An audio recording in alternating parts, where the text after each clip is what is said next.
Di hutan bersalju Amerika Utara, ada satu larangan yang tidak boleh dilanggar. Bukan tentang senjata, bukan tentang perburuan, melainkan tentang keserakahan manusia itu sendiri. Karena sekali melanggarnya, seseorang tidak akan mati. Ia akan berubah menjadi Wendigo. Dengarkan sampai akhir, karena kisah ini bukan sekadar legenda, melainkan peringatan. Pada musim dingin yang panjang dan kejam, suku-suku asli Amerika Utara terutama dari bangsa Algonquin percaya bahwa alam tidak hanya memberi kehidupan, tetapi juga mengawasi manusia. Di saat salju menutup tanah dan makanan sulit ditemukan, manusia diuji. Ujian itu bernama kelaparan. Dalam kepercayaan mereka, ada makhluk roh jahat yang lahir bukan dari alam, tetapi dari hati manusia yang menyerah pada keserakahan. Makhluk itu disebut Wendigo. Wendigo digambarkan bertubuh tinggi dan kurus, kulitnya pucat seperti mayat, matanya cekung, dan tulangnya menonjol seolah-olah tubuhnya kelaparan selamanya. Meski sudah memakan apapun, ia tidak pernah kenyang. Konon, Wendigo berasal dari manusia. Diceritakan, pada suatu musim dingin ekstrem, seorang pemburu tersesat jauh dari perkampungan. Persediaan makanannya habis.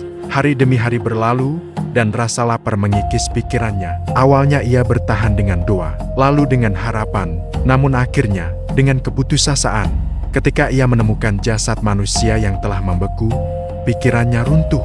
Ia tahu larangan itu, ia tahu akibatnya, tetapi rasa lapar mengalahkan nurani. Saat itulah, roh Wendigo masuk ke dalam dirinya. Tubuhnya tidak langsung berubah.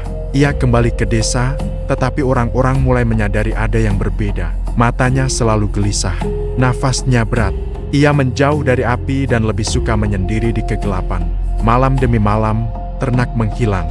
Lalu, manusia, jejak kaki besar muncul di salju. Suara jeritan terdengar dari hutan. Dan ketika para tetua suku menyadari kebenaran, semuanya sudah terlambat. Pemburu itu tidak lagi manusia, ia telah menjadi Wendigo. Para tetua mengatakan, Wendigo bukan hanya pemakan daging, tetapi pemakan jiwa. Setiap kali ia memangsa manusia, tubuhnya semakin tinggi, semakin kurus, dan semakin haus. Ia menjadi simbol keserakahan tanpa batas, keinginan yang tidak pernah terpuaskan. Beberapa suku percaya bahwa Wendigo bisa dikalahkan, tetapi tidak dengan senjata biasa. Api, doa, dan keberanian hati diperlukan untuk menghentikannya. Namun yang paling penting adalah mencegah kelahirannya. Legenda Wendigo diwariskan bukan untuk menakut-nakuti anak-anak, tetapi untuk mengingatkan manusia agar tidak melampaui batas. Agar tidak mengorbankan nilai kemanusiaan demi bertahan hidup. Hingga kini, kisah Wendigo masih diceritakan di sekitar api unggun, di desa-desa bersalju, dan dalam bisikan angin hutan malam. Karena menurut kepercayaan suku asli, selama masih ada keserakahan, Wendigo tidak pernah benar-benar pergi. Dan disitulah kisah ini berakhir. Terima kasih telah mendengarkan sampai akhir. Sampai jumpa di legenda berikutnya.